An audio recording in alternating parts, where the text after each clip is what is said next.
digamos, si bien hay muchos. Ahí está bien, seguimos. Bien, el contexto histórico es importante, hay muchos datos a tener en cuenta, por ahí muchas fechas, muchos nombres, pero no nos vamos a adentrar tanto en esos detalles que por ahí una los escucha ahora, quizás le queda algún nombre, le queda alguna fecha, pero después lo olvidamos, ¿sí? Entonces nos vamos a enfocar en lo que realmente es importante del libro de Miqueas. Y vamos a empezar leyendo, yo las invito a Primera de Reyes, capítulo 12. Primera de Reyes, capítulo 12. Bien, y el contexto histórico que estaba viviendo el pueblo de Dios era la división del reino, ¿sí? Y comienza el capítulo 12, versículo 1. Ahí nomás, a la muerte de Salomón, empieza: Roboam fue a Siquem porque todos los israelitas se habían reunido allí para proclamarlo rey. De eso se enteró Jeroboam, hijo de Abén, al huir del rey Salomón, se había establecido en Egipto y aún vivía allí. Cuando lo mandaron a buscar, él y toda la asamblea de Israel fueron a ver a Roboam y le dijeron: su padre, hablando de Salomón, nos impuso un yugo pesado. Alívienos usted ahora el duro trabajo y el pesado yugo que él nos echó encima. Así serviremos a su majestad. Váyanse por ahora, respondió Roboam, pero vuelvan a verme dentro de 3 días. ¿Sí? Les dio un plazo de 3 días. Entonces, Roboam, ¿qué hizo? Fue a pedir consejo. Sigue ahí la última partecita del versículo 5. Cuando el pueblo se fue, versículo 6, el rey Roboam consultó con los ancianos que en vida de su padre Salomón habían estado a su servicio.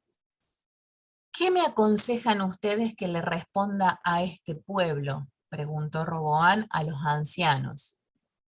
Dice el versículo 7, si su majestad se pone hoy al servicio de este pueblo, respondieron ellos, y concediesen con ellos y les responden con amabilidad, ellos les servirán para siempre. Pero Roboam rechazó el consejo que le dijeron los ancianos, ¿sí? Siempre decimos que en la Biblia cuando aparecen estos peros es como para llamarnos la atención y fijarnos bien qué nos quiere decir ahí. Dice que en el versículo 8, yo estoy leyendo la Nueva Versión Internacional, por ahí si difiere un poquito de, capaz que algunas están con la 1960, les aclaro que tengo esta versión. Versículo 8, pero Roboam rechazó el consejo que le dieron los ancianos y consultó más bien con los jóvenes que se habían criado con él y que estaban a su servicio, ¿sí? Roboam fue, buscó consejo de los ancianos, como que no lo convenció mucho lo que le dijeron, entonces fue a buscar a los jóvenes que se habían criado con él, ¿sí? Que quizás eran sus amigos, sus compañeros, fue y buscó consejos de estos jóvenes. ¿Qué le dijeron a estos jóvenes? ¿Ustedes qué me aconsejan?, dice el versículo 9. ¿Cómo debo responderle a este pueblo que me dice, alívienos el yugo que su padre nos echó encima? Versículo 10. Aquellos jóvenes que se habían criado con él, vuelve a aclarar ahí la palabra de Dios, le contestaron: este pueblo le ha dicho a su majestad, sus padres nos impuso un yugo pesado, hágalo usted más ligero. Pues bien, respóndele de este modo, acá viene el consejo de los jóvenes: mi dedo meñique es más grueso que la cintura de mi padre. Si él les impuso un yugo pesado, yo les aumentaré la carga. ¿Qué consejo le dieron estos jóvenes, no? Y si él los castigaba a ustedes con una vara, yo lo haré con un látigo. Al tercer día, que era el plazo que Roboam le había dado, dicen la fecha de que el rey Roboam había indicado, Jeroboam regresó con todo el pueblo para presentarse ante él. Versículo 13. Pero el rey le respondió con brusquedad, rechazó el consejo que le habían dado los ancianos y siguió más bien el de los jóvenes. Y les dijo, si mi padre les impuso un yugo pesado, yo les aumentaré la carga.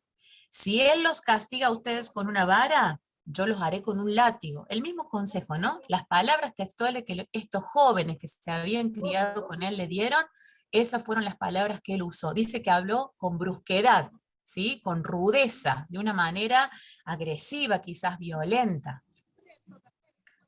Dice el versículo 15, de modo que el rey no le hizo caso al pueblo.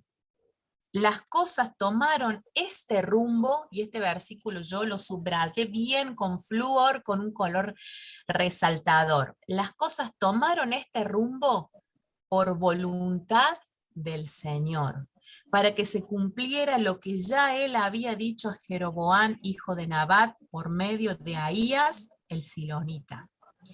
Y sigue el relato, ¿sí? Por amor al tiempo no vamos a leer todo lo que dice el capítulo 12 de Primera de Reyes, pero si después ustedes lo quieren seguir leyendo, y continúa la historia, ¿no? Pero me encantó este versículo, que las cosas tomaron este rumbo porque el Señor en su voluntad ya lo había determinado. A pesar de las malas decisiones de Roboam, de seguir el consejo de los jóvenes que se habían criado con él y no el de los ancianos, esto tomó este rumbo, pero dice que aún en estas malas decisiones, el Señor en su soberanía ya había determinado todo lo que iba a pasar con el pueblo de él, ¿sí? Y sabemos que acá comienza la división del reino, el reino del norte y el reino del sur.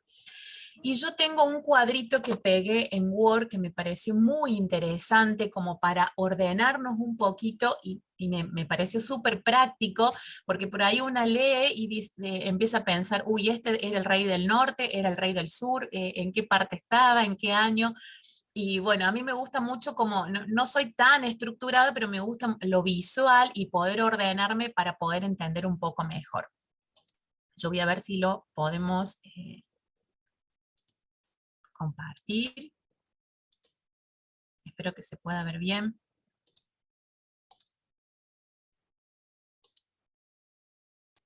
Ahí me dicen si lo pueden ver, ¿sí? Bien.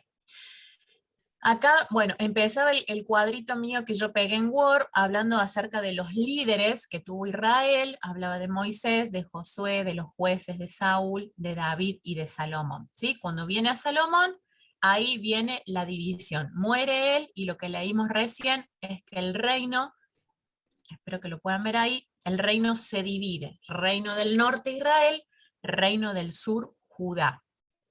Y ahí comienza el cuadrito, que no nos vamos a detener en este momento a leer cada uno de los reyes, pero dice quién fue el gobernante, la duración y su gobierno, si fue malo o no fue malo, ¿sí? Si se acercó a Dios o le dio la espalda a Dios. Y me encantó esto porque veía en la parte del reino del norte, comenzaba a nombrar a todos los gobernantes, a todos los reyes que tuvo el reinado del norte, y en la parte de su gobierno dice que fue malo, malo. Nombra a los reyes, la cantidad de años que duraron, y malo, malísimo. Dice que hicieron las cosas mal, lo peor, malo, generalmente malo, ¿sí? En el reino del norte encontramos todas malas decisiones. Y sabemos que ¿qué hacían los reyes?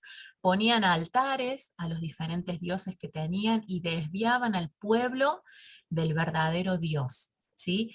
Entonces, en todo el reinado del norte se ve eso, malas decisiones. En el reinado del sur también, ¿sí? Que era el reinado de Judá. Y vemos también todos los reyes, los años que gobernaron y lo que hicieron. Y también hicieron cosas malas, pero hubo varios reyes que hicieron cosas buenas, que acercaron al pueblo al Dios verdadero, ¿sí? Vemos acá en la lista, que después se las puedo compartir o se la puedo mandar a Dianita si ustedes les es práctico y la quieren tener, por ahí la pueden imprimir. A mí me sirve mucho tener cosas en la compu, pero me sirve también tenerlo impreso y poder tenerlo, marcarlo, resaltarlo. Entonces vemos que en el reinado del sur, el reino de Judá, hay varios reyes, y ahí leía de Amasías, de Usías, leía también de Josías, ¿sí? Que hicieron cosas buenas con respecto a que acercar al pueblo a Dios, al Dios verdadero, ¿sí? Esto era como un pequeño paréntesis, digamos, como para que podamos ordenarnos.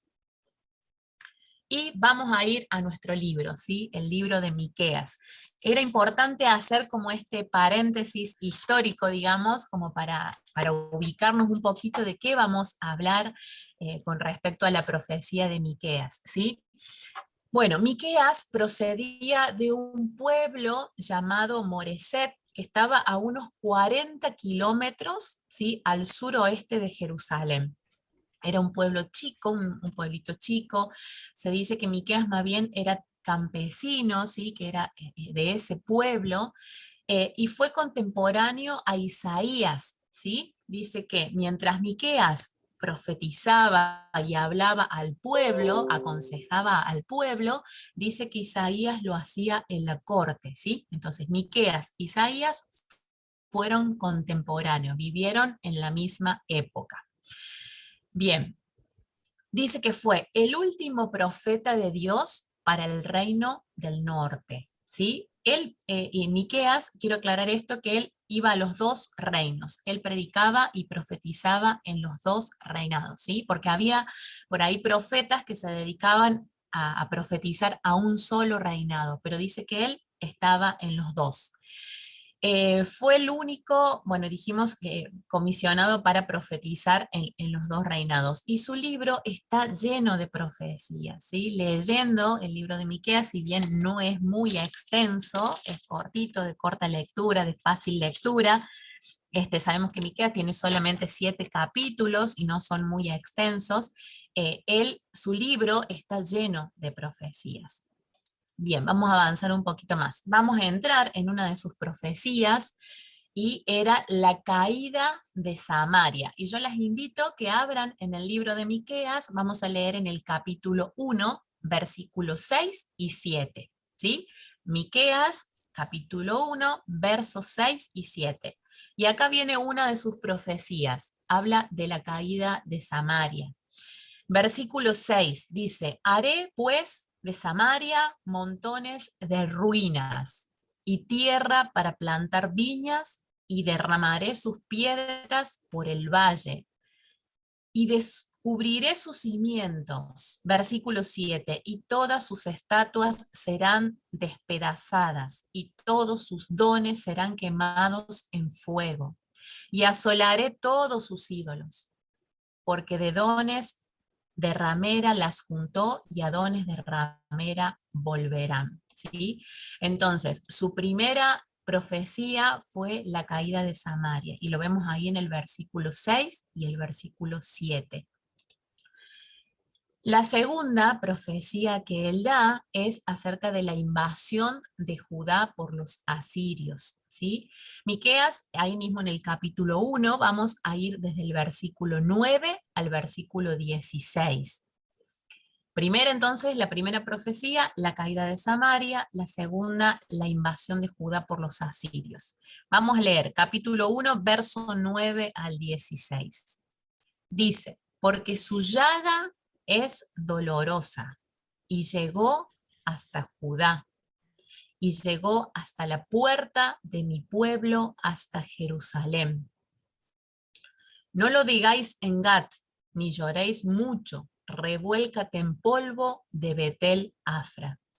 Pásate, oh morador de Zafir, desnudo y con vergüenza. El morador de Saanán no sale. El llanto de Betesel os quitará su apoyo. Verso 12. Porque los moradores de Marot anhelaron ansiosamente el bien, pues de parte de Jehová el mal había descendido hasta la puerta de Jerusalén. Versículo 13. Uncid el carro, bestias veloces, oh moradores de Laquis, que fuiste principio de pecado en la hija de Sión, porque en vosotros se hallaron las rebeliones de Israel. Verso 14. Por tanto vosotros daréis dones a Moreset Gat, las casas de Aquis, serán para engaño a los reyes de Israel. Aún os traerá, el versículo 15, nuevo poseedor o moradores de Maresa. La flor de Israel huirá hasta Adulam. Versículo 16, ráete y trasquílate por los hijos de tus delicias. Hazte calvo como águila, porque en cautiverio se fueron de ti, ¿sí? Decían que Isaías profetizaba por ahí con palabras como más refinadas, no sé si me voy a dar a entender, con palabras como más finas, ¿sí? Y Miqueas profetizaba con palabras como más rudas, más fuertes, ¿sí? Él usa muchas comparaciones con lo que es el campo, con lo que son las viñas. Él, al ser campesino, usaba muchas ilustraciones para poder hablarle y que realmente el pueblo entendiera con palabras y ejemplos claros. Por eso se dice que Miqueas habló con más dureza, con ejemplos Sí. sencillos.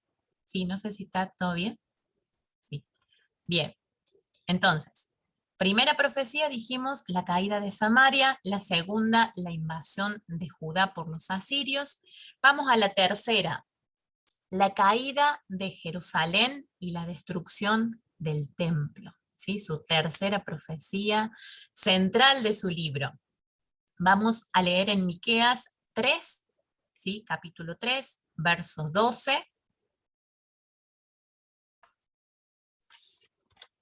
Miqueas 3:12 dice: Por tanto, a causa de vosotros, Sión será arada como campo, y Jerusalén vendrá a ser montones de ruinas, y el monte de la casa como cumbres de bosque. ¿Sí?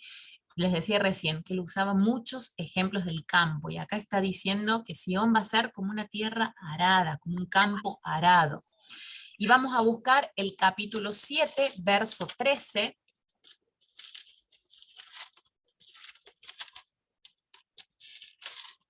7:13 dice: y será asolada la tierra a causa de sus moradores, por el fruto de sus obras. ¿Sí? Miqueas, de forma clara, contundente, quizás fuerte para el pueblo, las profecías que él daba, pero él les daba a entender, por todo lo que están haciendo, Dios va a derramar este juicio por ustedes, ¿sí? Por su mismo pecado. Como veníamos viendo, sabemos que los reinados desviaban al pueblo hacia sus ídolos, hacia sus dioses, y esta era la consecuencia. Miqueas profetiza, primero, la caída de Samaria; segundo, la invasión de Judá; y tercero, la caída de Jerusalén y la destrucción del templo. ¿Sí? Son las profecías centrales. Tenemos una cuarta, el exilio de Babilonia. Miqueas 4:10. El exilio en Babilonia, vemos Miqueas 4:10, dice: duélete y gime, hija de Sión, como mujer que está de parto, porque ahora saldrás de la ciudad y morarás en el campo. Y llegarás hasta Babilonia, allí serás librada, allí te redimirá Jehová de la mano de tus enemigos. ¿Sí? Cuarta profecía de Miqueas, el exilio en Babilonia. Y lo dice con palabras claras. ¿Sí? Otro ejemplo más, dice que vas a sufrir, que vas a doler, vas a gemir como una mujer que está de parto. Y aquellas que hemos tenido hijos, quizás algunas han sido partos por ahí más intensos, más dolorosos, más largos los trabajos de parto, quizás otros han sido más sencillos, pero sabemos que las que hemos sido mamá por parto natural y aún por cesárea, ¿no? Porque cesárea también tiene su proceso, su dolor, sus contracciones, y acá Miqueas le está diciendo: gime, gime, duélete, dice, como una mujer que está con dolores de parto. Cuarta profecía entonces, el exilio en Babilonia. Vemos una quinta profecía, el retorno de la cautividad y la futura restauración de Israel, ¿sí?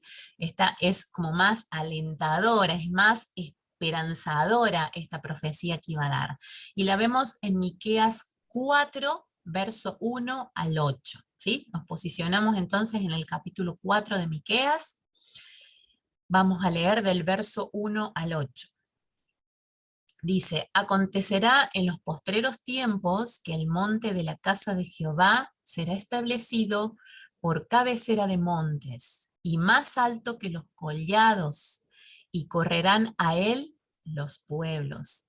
Vendrán muchas naciones y dirán, venid y subamos al monte de Jehová, a la casa del Dios de Jacob, y nos enseñará en sus caminos y andaremos por sus veredas, porque de Sión saldrá la ley y de Jerusalén la palabra de Jehová.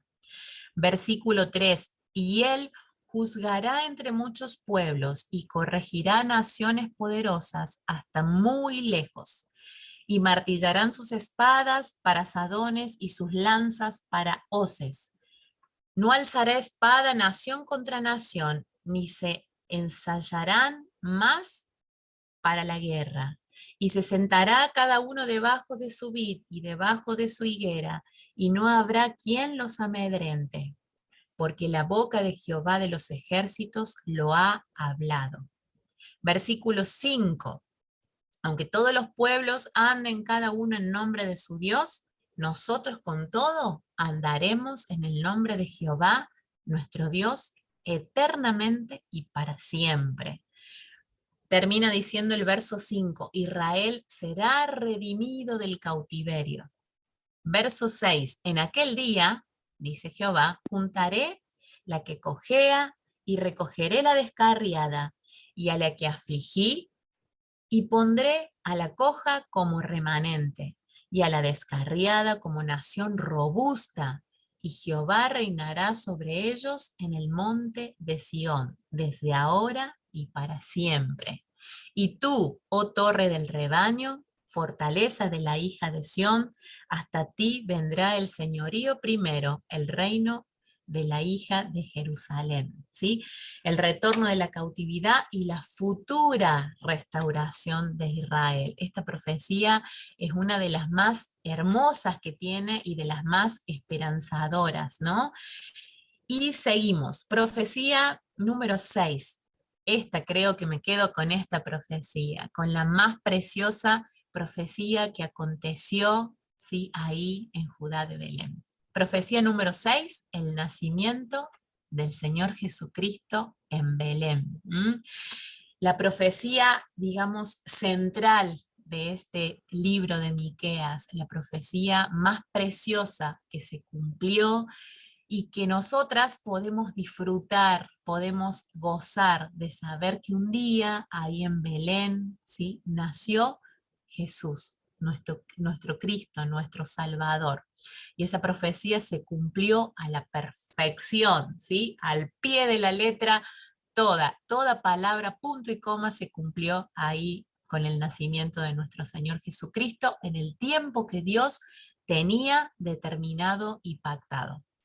Vamos a leer Miqueas 5:2, ahí se encuentra esta preciosa profecía. Miqueas 5:2 dice, pero tú, Belén Efrata, pequeña para estar entre las familias de Judá, de ti me saldrá el que será Señor de Israel.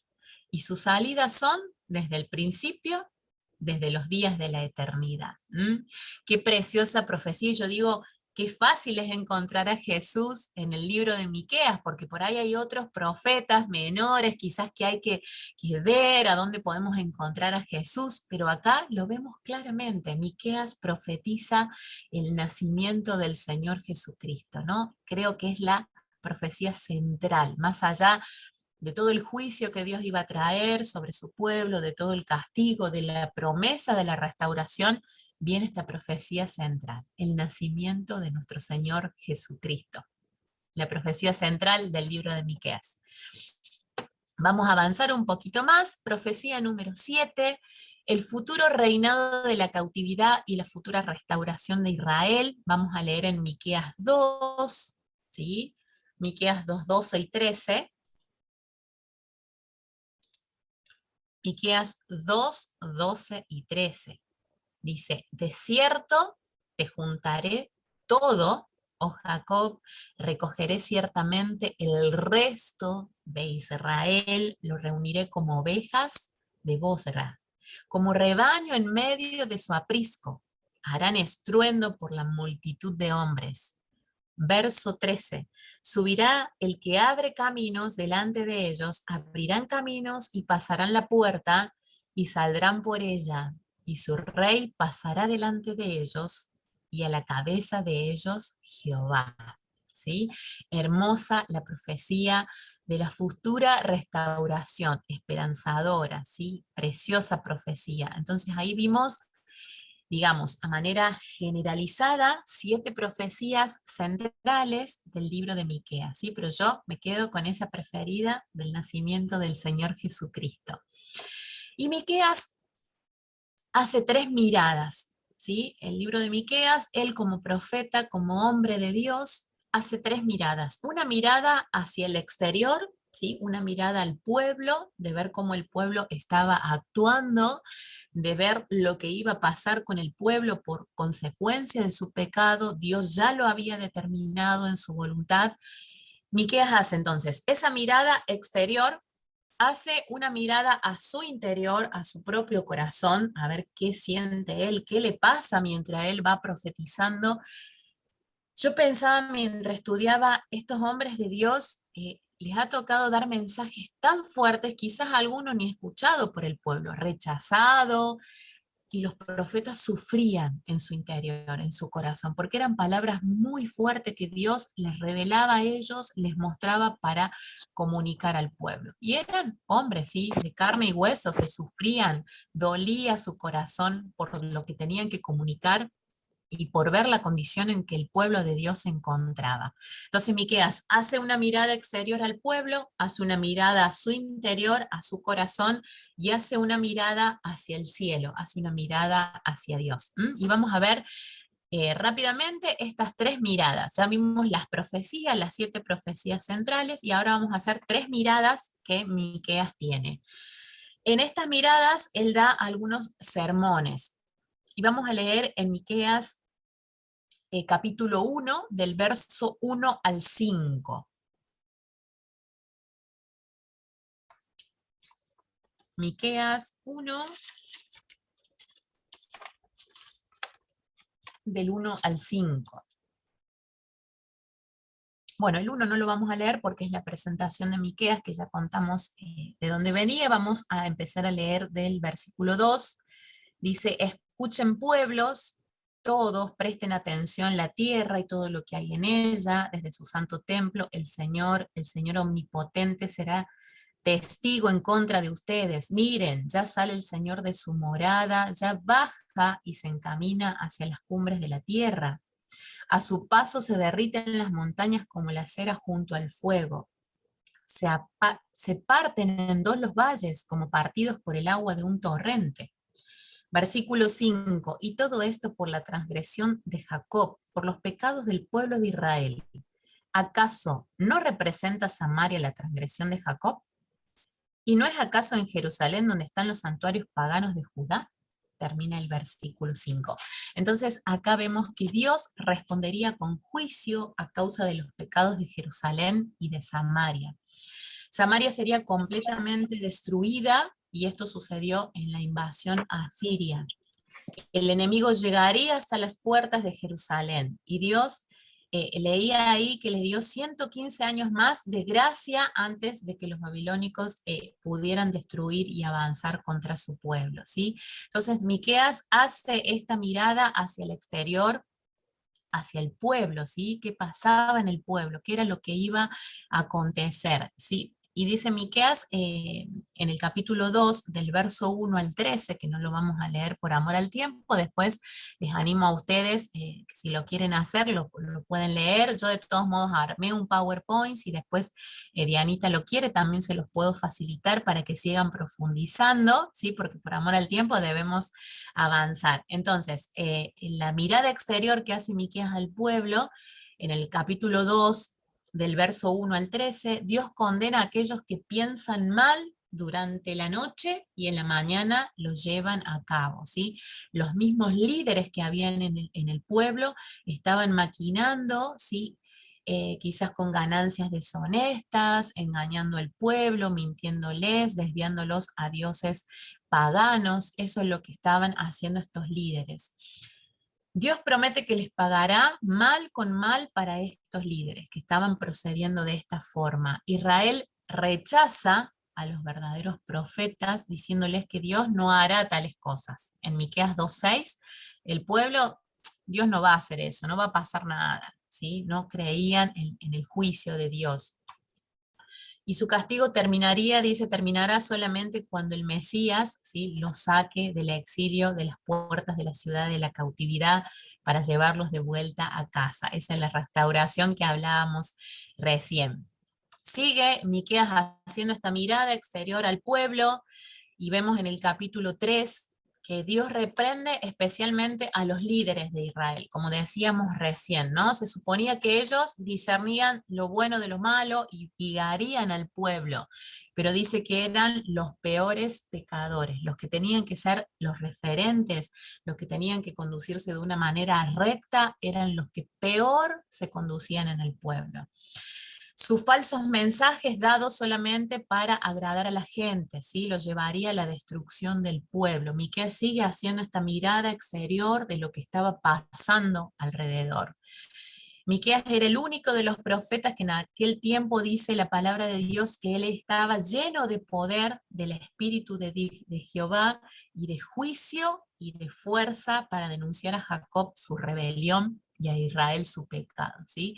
Era el único hombre de Dios en ese tiempo, bien parado, fuerte, firme, para hablarle al pueblo acerca de lo que estaba pasando. Y el pueblo, sus líderes, desviando al pueblo, pecado tras pecado, maquinando por la noche y a la mañana ejecutando, ¿sí? Eran el peor ejemplo para el pueblo. Y Miqueas estaba observando esto. Esta era su mirada exterior.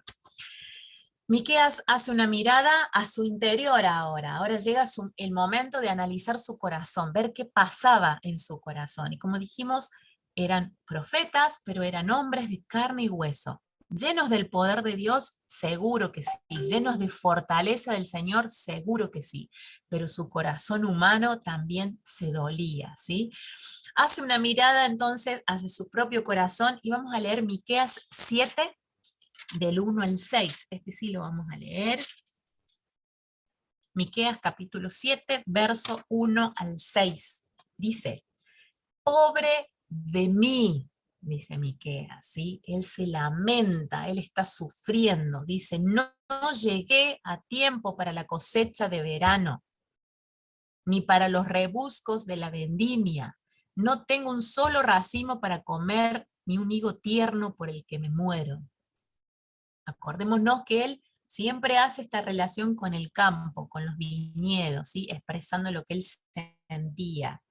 Verso 2, la gente piadosa ha sido eliminada del país. Ya no hay gente honrada en este mundo. Todos tratan de matar a alguien y unos a otros se tienden redes.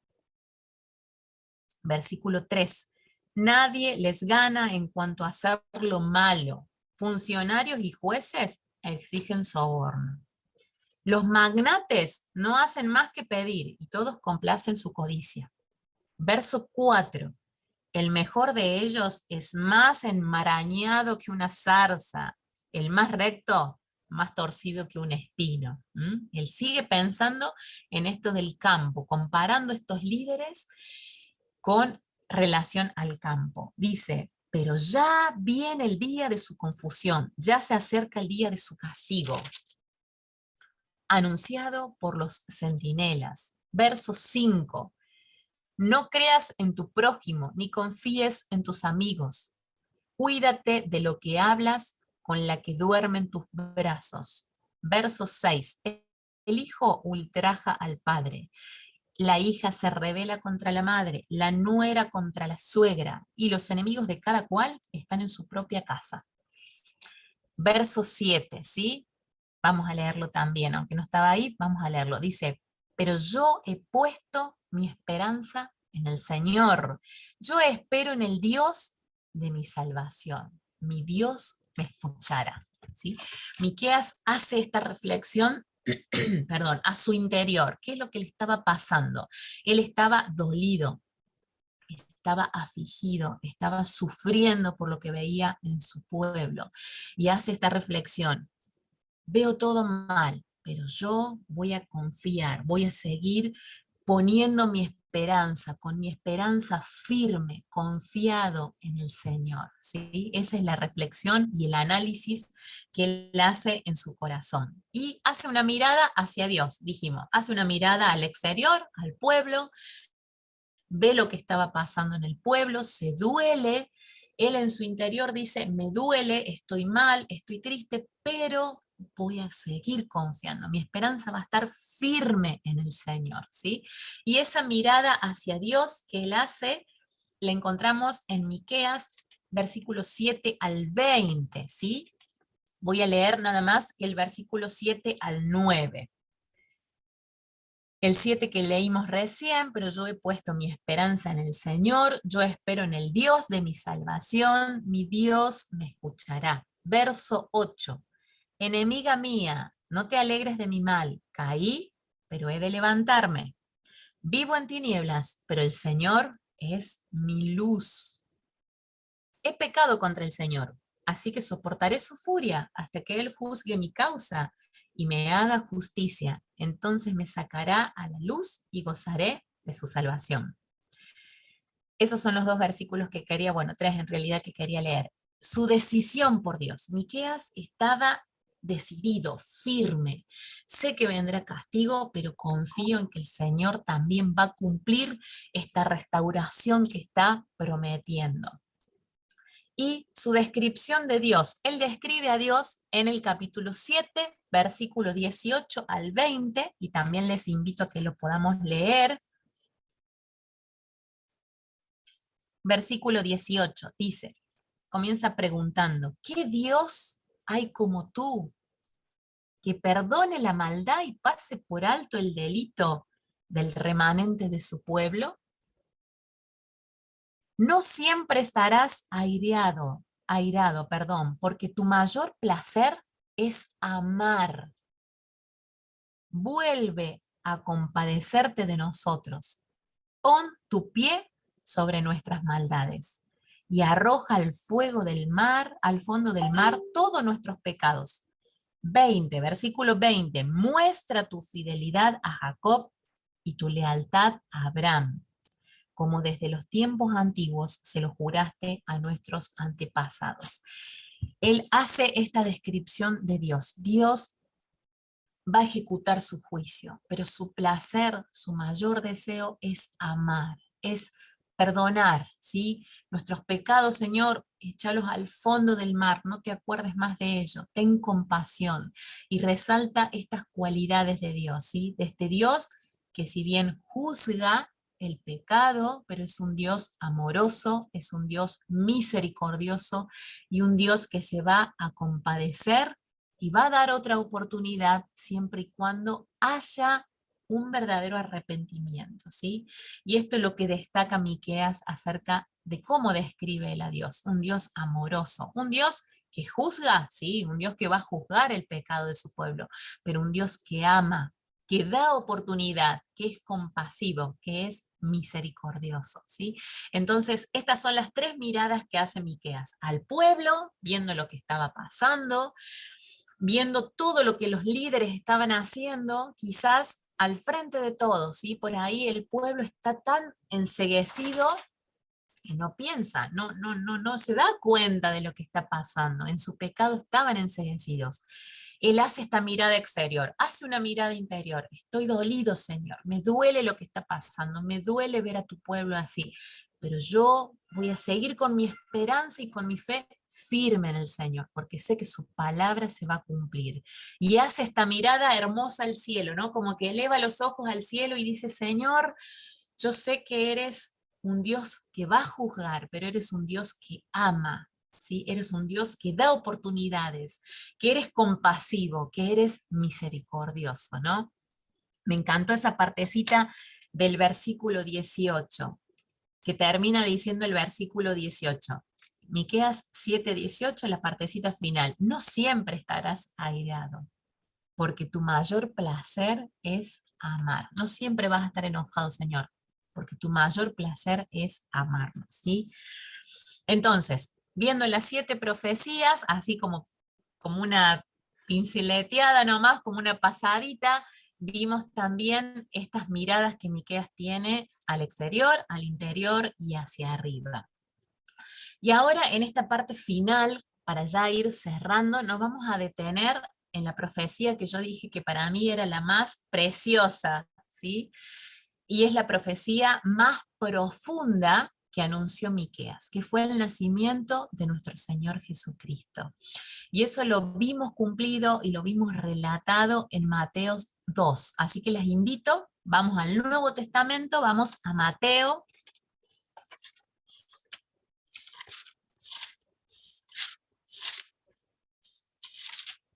Mateo 2.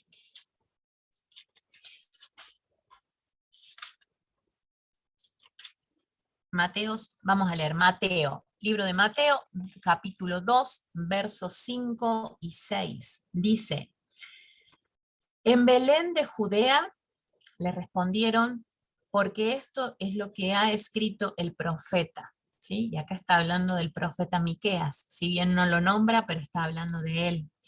Pero tú, Belén, en la tierra de Judá, de ninguna manera eres la menor entre los principales de Judá, pero de ti saldrá un príncipe que será el pastor de mi pueblo Israel. ¿Sí? Acá se cumple la profecía que Miqueas dio, que dio muchísimos años atrás, ¿no? Pero que se cumplió ahí en Belén, el nacimiento de nuestro Señor Jesucristo. Y lo menciona, palabras textuales de su profecía, nombra la profecía de Miqueas ahí en Mateo 2, versos 5 y 6. Y me gustó esto de, nombra a Jesús, dice, será el pastor de mi pueblo Israel. ¿Sí? Lo menciona al Señor Jesucristo como pastor. Y yo me quiero enfocar en esta mañana para finalizar ya este mensaje del libro de Miqueas en Jesús como el pastor.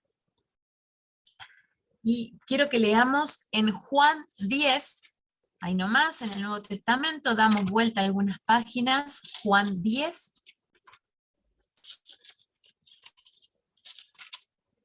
versos del 11 al 14, ¿sí? Quizás conocido, por muchas leído muchas veces, pero lo vamos a volver a leer. Juan 10, versos 11 al 14. Yo soy el buen pastor, dice el Señor Jesús. El buen pastor su vida da por las ovejas. Versículo 12. Mas el asalariado, y que no es el pastor, de quien no son propias las ovejas, ve venir el lobo y deja las ovejas y huye. Y el lobo arrebata las ovejas y las dispersa. Versículo 13. Así que el asalariado huye, porque es asalariado y no le importan las ovejas. ¿Sí? Un empleado, bueno, si yo corro riesgo de mi vida, me voy, yo las dejo, hago ovejas, no, que está recibiendo paga, es un asalariado, es un empleado. Termina el versículo 14 de esta porción que estamos leyendo. Yo soy el buen pastor y conozco mis ovejas y las mías me conocen. ¿Sí? Acá hace la comparación de Jesús como nuestro buen pastor, el pastor que conoce las ovejas. Comienza diciendo el versículo 11 que dio su vida por las ovejas, que las cuida, que las protege, porque son de su propiedad, son suyas, ¿sí? Son sus ovejas. No es como el asalariado que, bueno, viene el peligro, chau, las dejo a las ovejitas ahí. Pero Jesús, nuestro buen pastor, dio su vida por nosotras, nos cuida, nos protege y nos ama, ¿sí? Y hace ese trabajo de buen pastor, de cuidar, de pastorear, de guiar a esas ovejas que somos cada una de nosotras, la que un día le hemos pedido perdón, hemos conocido, reconocido nuestra situación de pecadoras y hemos acudido a Él y Él es nuestro buen pastor. Buscaba algunas características de las ovejas, si bien por ahí quizás hayamos escuchado en algún mensaje algunas características propias de las ovejitas del animal. ¿Por qué se nos compara a nosotros, a su pueblo, con estas ovejitas? Y las ovejas dice que son unos animalitos que son muy tímidos y que son miedosos, ¿sí? Son temerosos. Basta un pequeño ruido imprevisto, dice, para hacerlas huir todas juntas en la misma dirección. Ellas son temerosas, sienten un ruido, algo que, que les asusta y empiezan a movilizarse todas juntas. Ustedes la van a ver que una se asusta y empiezan a seguirse y se van todas juntas.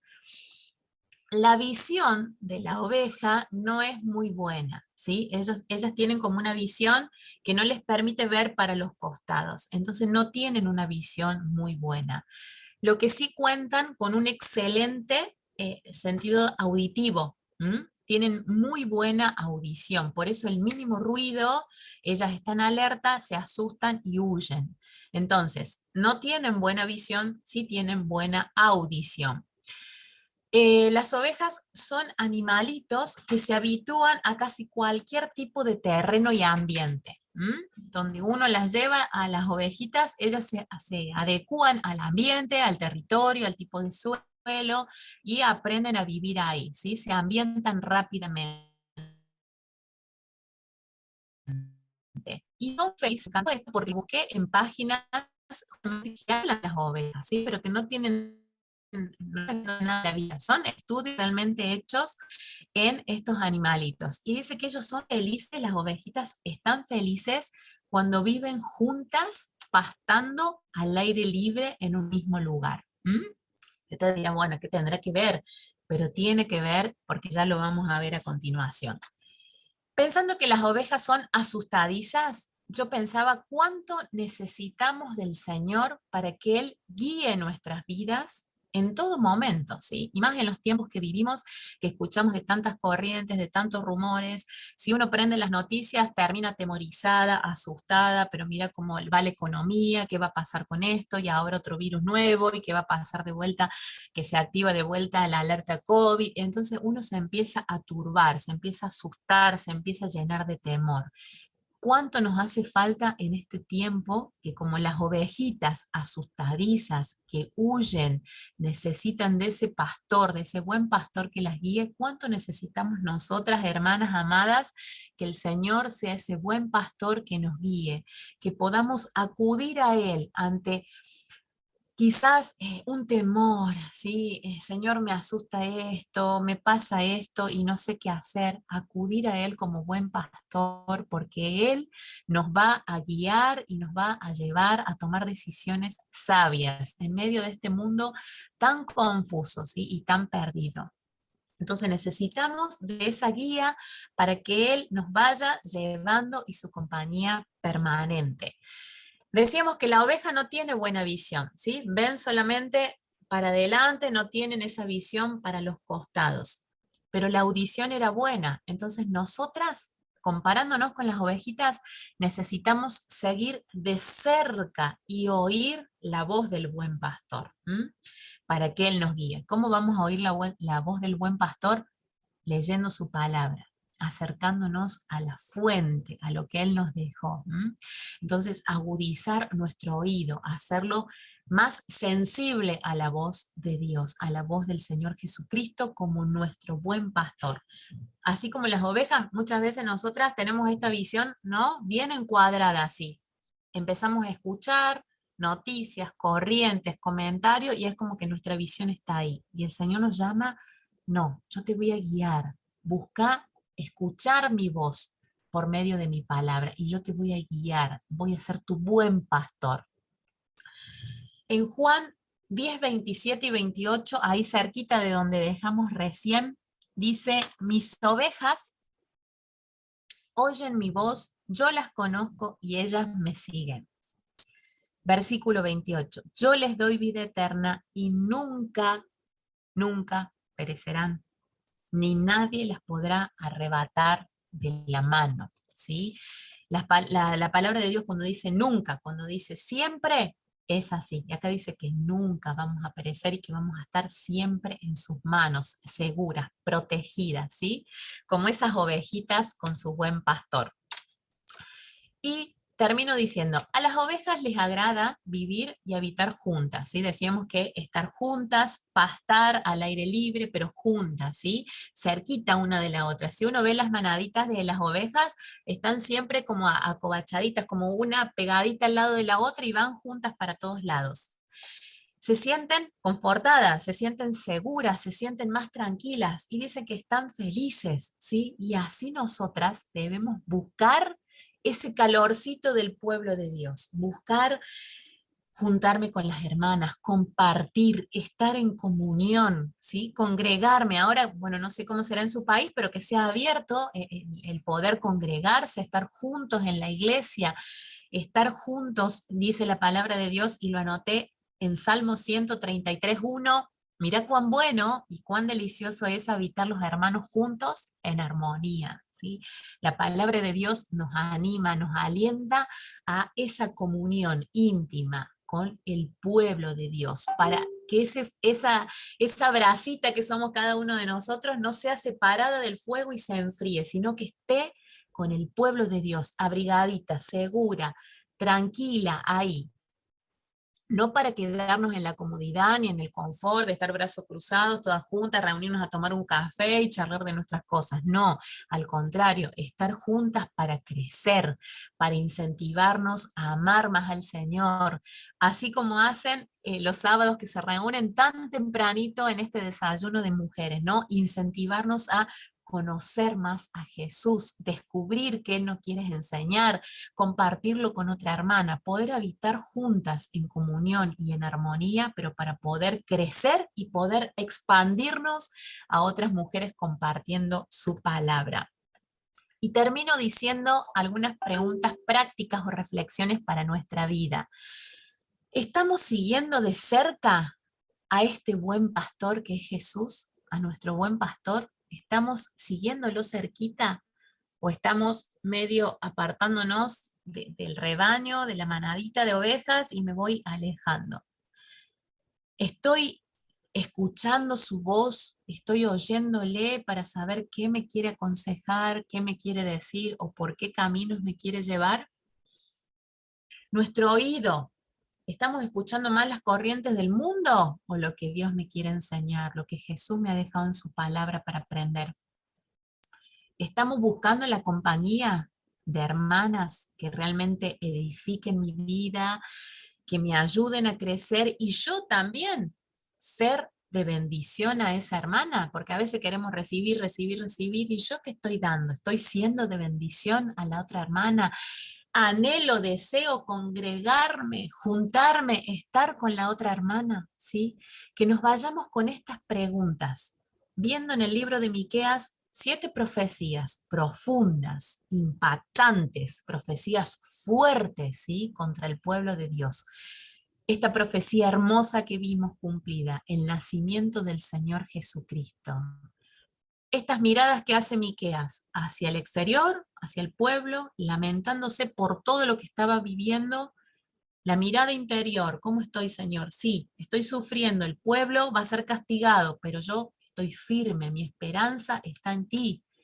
Y esa mirada a Dios, decir, Señor, conozco, reconozco en mi propia vida, más allá de lo que pasó con el pueblo de Israel, el pueblo de Dios, cometo errores, cometo pecados, pero eres un Dios que te complaces en amar, en dar una nueva oportunidad, en perdonar y ver a Jesús como este buen pastor, como nos dice ahí la profecía cumplida en Mateo cuando relata, el buen pastor, el pastor que va a salvar a su pueblo, y ver a Jesús como ese buen pastor, que guía a su pueblo, que guía a sus ovejas, y ser esa ovejita que por ahí somos medias rebeldes, ¿no? Medias que se quieren alejar del rebaño, pero ser esa ovejita que decís, Señor, necesito tu guía, necesito que me guíes para saber por dónde ir, por dónde caminar, ¿sí?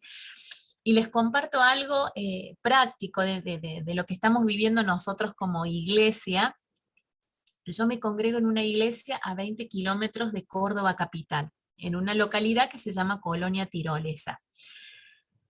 Esta obra comenzó hace 7 años en ese lugar. Hay un misionero, un pastor, al cual nosotros con mi esposo apoyamos, ¿sí? A mi marido le ayuda en lo que es la parte de la alabanza, la parte de la enseñanza también. Bueno, yo estoy con las mujeres. Y nos congregábamos en un lugar físico. Alquilábamos un lugar. Después de 6 años aproximadamente, el alquiler se fue muy alto y tuvimos que abandonar ese lugar porque no podíamos realmente costear lo que salía el alquiler. Cuando salimos de ahí, dijimos, ay, ¿y ahora dónde nos congregamos? ¿A dónde vamos? No teníamos un lugar físico para congregarnos, pero entendimos una verdad preciosa, que la iglesia no son las paredes, no es el templo, sino que es cada uno de nosotros, es la iglesia, ¿sí? Y así nos tuviéramos que reunir en una plaza, en un lugar al aire libre, en el patio de la casa de un hermano, donde fuera, sabíamos que nosotros estábamos haciendo lo que el Señor nos mandaba. El pastor Martín, el misionero que está a cargo de la obra ahí, fue a visitar un día a un señor mayor, cerca de 90 años. Este señor se llama Lorenzo. Él reconoce su situación de pecador, recibe a Jesús como su Salvador, cambia su vida y él ofrece su garage, la cochera, es decir, digamos donde guardaba el auto, para que nos pudiéramos reunir ahí. El lugar se acondiciona, ¿sí? Se prepara, se arma una mini iglesia y nos estuvimos congregando por 1 año en ese lugar. Hace una semana justo atrás, este señor falleció. El Señor decidió llevarlo a su presencia. Su sobrina, la sobrina del Señor ahora, bueno, va a ocupar esa casa o no sabemos qué pasará con esa casa y quedamos ahí de vuelta. Bueno, Señor, ahora, ¿qué hacemos? ¿A dónde vamos? Y lo traigo a relación esto de Jesús como el buen pastor, ¿no? En este ejemplo práctico que les comparto. Estamos nosotros en esta situación como iglesia. Es decir, Señor, ¿nos seguiremos reuniendo en ese salón, en ese garage? No sabemos, porque no sabemos legalmente qué vaya a pasar, si nos podremos seguir congregando ahí, pero estamos confiados, estamos seguros de que Jesús, como el buen pastor, nos va a guiar, nos va a llevar a un lugar. Y entendimos como iglesia, somos poquitos, ¿sí? Es una iglesia chiquita, pero unida, iglesia que tiene de crecer, los hermanos son realmente con un corazón precioso para el Señor y están animados en esto. Si bien estamos sacudidos por la partida de Lorenzo, que amamos muchísimo y que precisamente nos ofreció su garage, pero este sacudón, digamos, de decir, bueno, no está más Él, ¿dónde nos vamos a congregar? Pero estamos confiados en el Señor, en que Él nos va a guiar, ¿sí?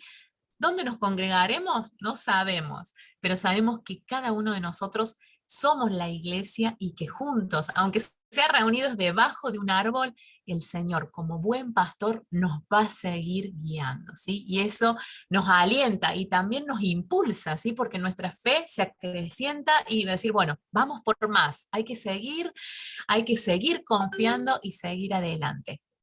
Y quiero terminar con las palabras del himno El buen pastor al verme, ¿sí? Quizás muchas lo saben, lo conocen, es un himno de hace muchos años, solamente voy a leer la letra y con eso ya finalizamos. Dice el himno, el buen pastor al verme, perdido e infeliz, llegando a donde estaba, me trajo a su redil. Y al ver que Cristo me salvó, el cielo entero se alegró. Dice el coro, soy salvo por su gracia, su tierno amor me sacia, su preciosa sangre me lavó y hasta hoy su brazo me guardó. Sigue diciendo, me señaló sus llagas, su sangre me mostró, me dijo, por salvarte la vida puse yo. Jamás oí tan dulce voz, llenóme de la paz de Dios. Al recordar mi vida de olvido de Jesús, no sé por qué quisiera morir por mí en la cruz, mas creo su palabra fiel y vida eterna tengo en él. Encuentro en su presencia descanso y dulce paz, y espero el grato día en que veré su faz, y mientras en el mundo esté, sus alabanzas cantaré. El coro nuevamente, soy salvo por su gracia, su tierno amor me sacia, su preciosa sangre me lavó, y hasta hoy su brazo me guardó. Doy muchísimas gracias al Señor en primer lugar por esta preciosa oportunidad. Si bien, como le decía, estaba con un montón de cosas, pero el Señor en su gracia, en su amor y en su misericordia me permitió compartir con ustedes. Y quiero terminar ahora orando y ahí sí finalizamos esta parte. Gracias, Padre Santo, te damos por este tiempo hermoso de poder descubrir en el libro de Miqueas un montón de profecías, Señor, profundas, contundentes, profecías y palabras que dejaste escritas, Señor, también para nuestra enseñanza, más allá de que fue el rumbo de tu pueblo, pero que podemos seguir aprendiendo, extrayendo lecciones, y como Miqueas, Señor, declaraba del Señor Jesús que iba a nacer en Belén y que iba a ser el pastor, Señor. Gracias por ese buen pastor que encontramos en Jesús para cada una de nuestras vidas, Señor. Y en esta mañana te pido por cada una de mis hermanas que están conectadas, que están escuchando o que quieren ver el mensaje, que tú seas bendiciendo sus vidas, fortaleciendo sus vidas, guiando sus vidas a ti, Señor, que eres el buen pastor, y que podamos seguir juntas, Señor, tus pisadas, seguir a ese buen pastor que nos guía, que nos lleva, Señor, a tomar decisiones sabias, a decisiones de fe, Señor, que tú nos sigas guiando como ese buen pastor. Confiamos, Señor, en que será así porque tu palabra lo dice. Ayúdanos a tener ese corazón sensible, tierno, que quiera buscar de tu palabra, que quiera buscar de tu voz. Bendice este grupo precioso de hermanas, Señor, que puedan seguir estudiando, creciendo y aprendiendo acerca de ti, Señor, a través de los diferentes libros de la Biblia, encontrar a Jesús en cada uno de ellos. Te agradecemos, Señor, por esta mañana preciosa. Gracias por el tiempo, la oportunidad, y dejo este fin de semana en tus manos para que tú nos guíes, nos acompañes y nos guardes. En el nombre bendito y amado de nuestro Señor Jesucristo. Amén.